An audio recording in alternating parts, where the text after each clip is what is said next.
Looks like it's time to begin. I am Richard Fovarp. I'm a senior software engineer with Enterprise Computing Infrastructure. The title of my talk is Wireless Updates and Solutions, EduRoam, Express Connect, and NDSU Limited with my added Oxford comma. So wireless at NDSU. There are a lot of SSIDs. I'm going to attempt to move this without plugging anything. That's not going to work. Well, lots of SSIDs. Some are useful, some are not, perhaps. We have EduRoam, we have NDSU Secure, which is virtually the same thing as EduRoam. I'll get into the differences in a little bit. There's NDUS System-Wide, which was added to support NDUS authentication against NDUS Active Directory. There's NDSU Limited, which is for guest access, and NDSU Instructions, which is to set up your access to currently EduRoam. In addition to all those SSIDs, there are a lot of ways to connect. There's through NDSU Limited, and then there's, I believe we support these three protocols, EEP Dash TLS, EEP Dash TLS, EEP Dash PEEP, depending which way you connect. A lot of this is stuff that's been held over for years and years and years and keeps working. I'm going to go over what the current way to connect is and the advantages of that. So we are, the best official way to connect is using something called WPA2 Enterprise EEP Dash TLS. It replaced EEP Dash TLS in about 2009. EEP Dash TLS was a standard that uses usernames and passwords essentially to connect. It, I think, has finally gained support in Windows 8. We're not quite sure. Maybe Windows is finally supporting Windows 8. What you used to have to do under the previous ones is if you've been around long enough, we used it's still a product that's available. We use Secure W2 as the supplicant to add into Windows so that we can get the support under Windows. Like I said, what happened was the Secure W2 client became licensed under different terms, so where we could no longer use that without paying for it. So we should switch to EEP Dash TLS. It is what I would consider to be very, very secure. It's certificate-based. It's not user username and password at all. Well, kind of user username, but it's not user password. It's certificate-based. It protects all your traffic. It has very good, desirable properties behind it. It becomes a little difficult because it's a certificate, but we have something to help out with that. It does require specific device or operating system support. So I'm talking about WPA2 Enterprise. What is that? Well, it helps to compare it against WPA2 Personal. So Enterprise allows us to do large-scale management. Mark talked about identity management, being able to control who has access to what. I can apply those principles to WPA2 Enterprise. It allows me to go through and say, well, Dale can't have access anymore without having to tell all of you a different password. I can control people individually. And it's more likely it's IT security to control people individually than me, but it allows, it is usually much more secure in the enterprise level. There are ways to do, what we're doing is secure, there are ways to do it that's less secure. And it is, I say it's widely supported by devices. It is in Windows, it is in Mac OS 10. It's in all the modern ones for the past probably 5-6 years, maybe not quite that far.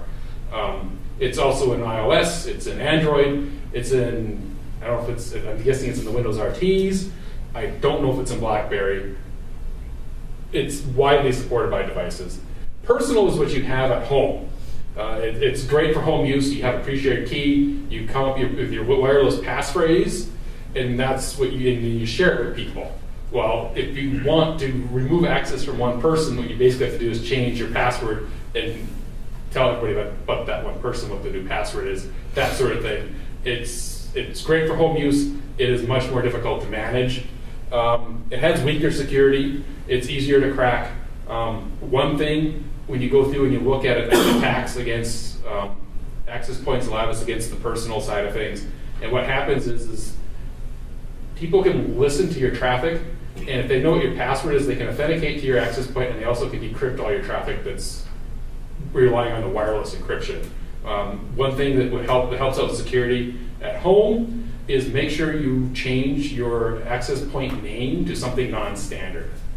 If it's called Belkin, Netgear, Linksys, Bob, Home, Work, it's going to be much easier to break into. So it's helpful to call it something a bit more unique than that.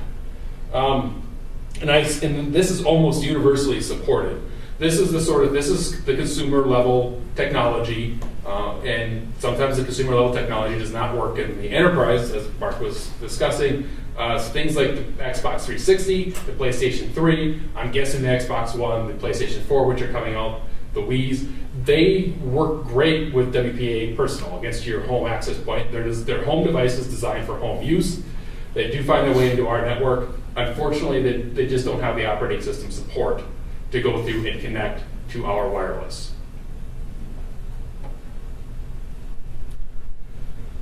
So what is the new way to connect to our wireless? In 2009, we switched to EEP Dash TLS, and we created a website called Wireless Off, where you would go and get your certificates, and we put up instructions on how to go through each step of what you needed to do.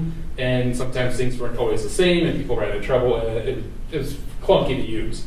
What we've done is we've purchased a license to the CloudPath enrollment system, which is a commercial vendor that makes it so that you can configure devices and connect to wireless systems. They support a whole variety of systems and been used all over the place.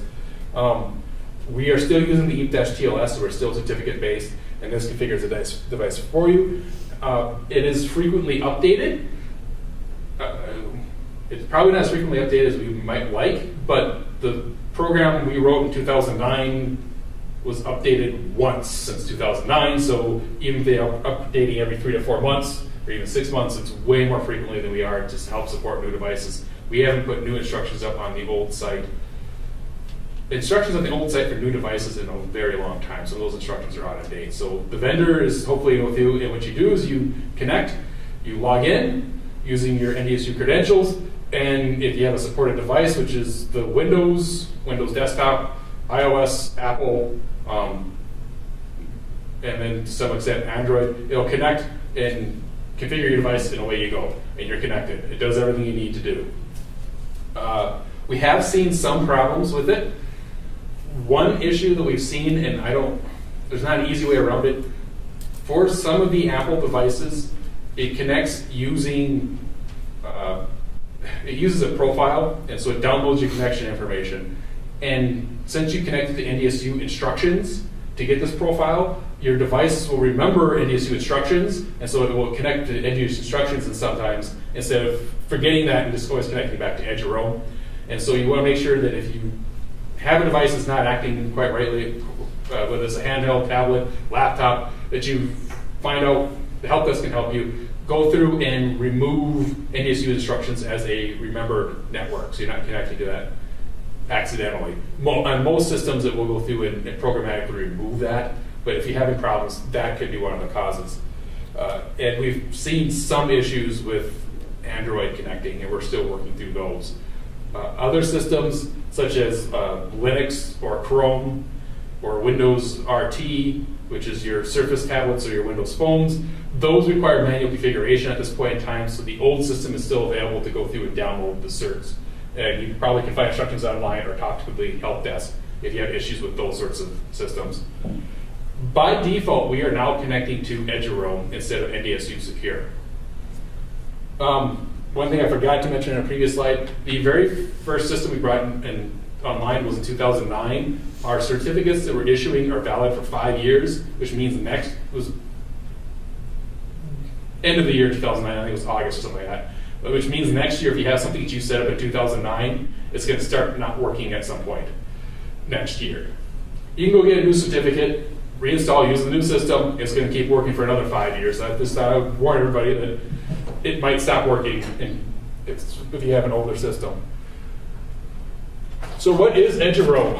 The description from their website says secure worldwide roaming access service developed for the international research and education community. It is a consortium that allows people that are members of, and institutions that are members of the consortium to connect to wireless someplace else. I can walk over my phone, I can use my 4G, but I also use Edge your own. I can walk over to Concordia and connect to the wireless using this. I can walk over there with my tablet, I can walk over there with my laptop since I have my devices connected to EduRoam. I walk over to Concordia, it picks up that there's EduRoam available, it just connects. I'm now on their wireless, doing whatever it is that Concordia has decided that I should get access to. But it just works. It's also available, we know, at Minot State. MSUM is working on it. We're hoping that NDUS would go through and become a member, so it would just work across all the campuses. Many of the major research institutions out there are going to be members. I was looking at one spot, and I don't know if it was different institutions, I was just looking at, for whatever reason, in Barcelona, Spain. There's a ton of EduRoam members in Barcelona. It is a worldwide system if you can find it. It is for education use only. However, that does not preclude other entities from offering services to EduRoam members. So you might be able to connect to someplace else. So, like I said, participants in 54 countries. So by default right now, we're set to connect to EduRoam. Let it happen.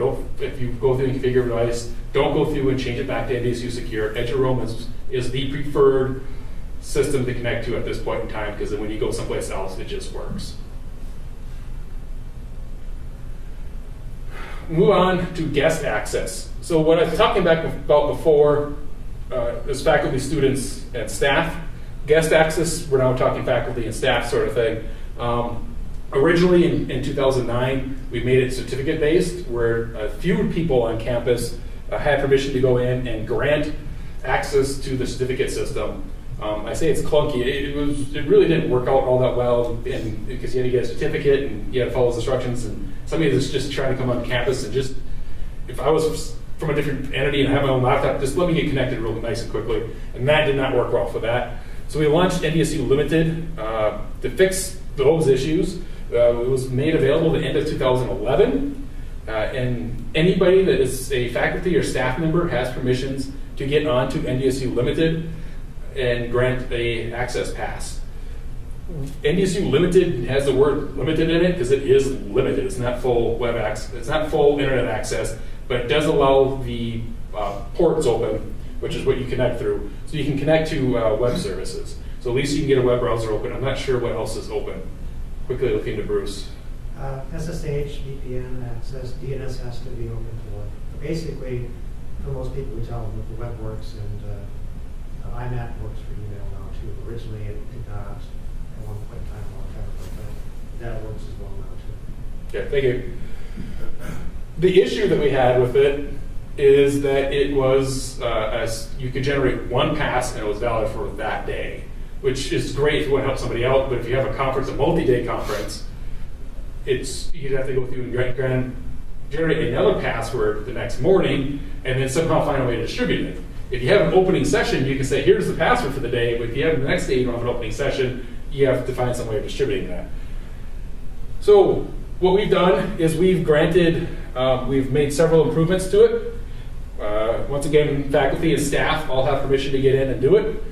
You can now grant multiple day passes, so if you have a multiple day conference, I think we set up to 7 days. It was either 7 or 10, I don't remember what the maximum is. But you can do multiple day passes now, so if you have a group coming onto campus, you can grant to multiple access. This advantage as well is if you have people on campus over weekends, or a group on campus over weekends, you can generate during the weekday and give it to them and not have to worry about generating a new one on Saturday or Sunday. It allows we can go through and you can grant passes in the future. So if you want, you can go through and you can pick the date that it starts. So if I wanted to grant a pass for this weekend, I could log in right now and say, start on Friday. I can do that, and it's valid for 3 days or however long I want to make it valid for. You can grant passes to multiple groups, so you can go through and you can generate multiple different passes. Before you only can generate one. There are some people on campus that deal with multiple incoming groups. They want to have a separate pass for the different groups. Sometimes these groups become perhaps a little rowdy or abusive to the network, I don't know, and they will be able to revoke them independently. So now you can go through and you can generate multiple passes and give them to different groups, which means then that you can also revoke passes. If this particular group is causing problems in the network and should no longer be allowed access, you can revoke it from just them, and now this other group that is behaving can keep their access going through you. So we allow you to enter comments in when you generate these passes. that's all I really got. It's short, simple, sweet. Hopefully you have been using some of these things. I'm going to plug the other presentations by people in my department. Nathan Olson is presenting on virtualization at 2 o'clock in this room, and then Jill Peterson is presenting on CMS at 2:30 in this room. Before I take answers, I'll also state that I'm responsible for a lot of other systems, and some other people from my department will be manning a booth in the ballroom, whichever direction that is, I think back that way. Stop by, feel free to ask questions about wireless, identity management, search, CMS, web page development. I can't remember all what we listed, but feel free to stop by and come ask us questions. Are there any questions pertaining to wireless?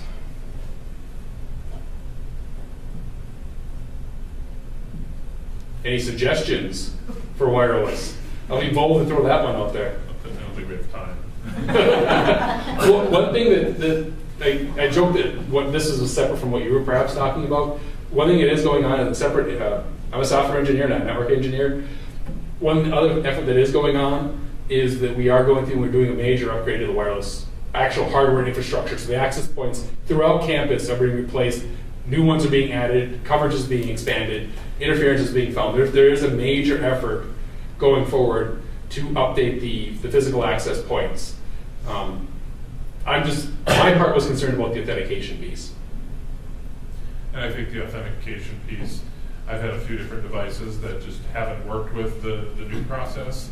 And it's, a glitch, the S4 is different than standard phones. And, Yep. I have a colleague who has an HTC One and has tried it. So it seems like every new device that comes out has you need to do this instead of that or whatever. And it's been frustrating. On the Android side, yeah, it has been frustrating, and we're trying to work through those glitches, those differences with the vendor, and it's every single load device is different. So your S4 is different from the HTC One, which is different from my Motorola Mini, which is different from the Asus Nexus that Google has just launched. And unfortunately, they're all a little bit different. And it all has to be done through the operating system. Unlike, I will say this about iOS, and the new Macintosh operating system does it as well. They have these profiles that just specify everything, and it just works. That is one very, very nice thing about iOS versus Android. Right, and that means when they come out with new iOS 7, it supports the old profiles. Old profiles, So yeah. we're not dependent then on the vendor for CloudPath to update their stuff. They just have to generate the same profiles, and if they're using backwards compatible, at least for a couple versions. And that gives a vendor time to update and support any unique profiles from Apple or any other vendor that uses them. Okay. So what is best practice for, we have a laptop that several people in the office use, and so we've worked with Matt Chauncey a little bit trying to get it configured. And I think the last thing that we discovered was that each of those people had to log on to the computer while it was plugged into a network connection in order to get their certificate. And then once they had it, then they could log in on the wireless. Right, so that's something I should have included in here. And I don't know the exact answer. I believe there is a way to go through and generate a certificate for the machine. Instead of being tied to an individual, it is tied to essentially the machine. And that will actually connect to the network when the machine starts up. And I believe you want to work with the help desk, and they would work with Neo on that, I believe, right? That's not as automated of a process. Yes. So we've done that for things that are exceptions, for like clusters. So not a Neo requirement, but a security requirement is that if you have a machine always on the network, then that means if you have several people logging in, now you're responsible for maintaining a log of who logged in when. Okay, because if there's a security incident that happened, something, the machine got compromised, or somebody sent a harassing email, or they ran a program that attacked something, Neo will then go and say, oh, it's this machine, and this is the machine's machine ID, and now we'll have to send security to you to say, look at your logs and tell us who was on at this time that this happened. So we don't promote that for everybody, because of that requirement. Because for us, if the user is logging in, then security can come to us and open a ticket and we say, oh, this was on at this time, and here's the ID of the person that used his credentials and not at the time, here you go. So, there are special requirements for cluster things if they want to be on and be able to do updates when nobody's on there, and not have to install a different thing for everybody. But then the cluster folks do the extra work to maintain those extra logs for security, so they can hand those on to the security department. So you have to weigh which is going to be more difficult for you, setting up your own logging or dealing with having different user IDs to log in. And to install the certificates, you can plug into the wired network, but you should also be able to do it through NDSU instructions for each individual user. If they each have their own login on the system. I think the requirement, I think you actually also like confusing two issues. One, for a standard laptop now with that directory, you have to be connected the first time you log into that device so it can pull your credentials off the network. Because most of the wireless options are only available once you're in the operating system.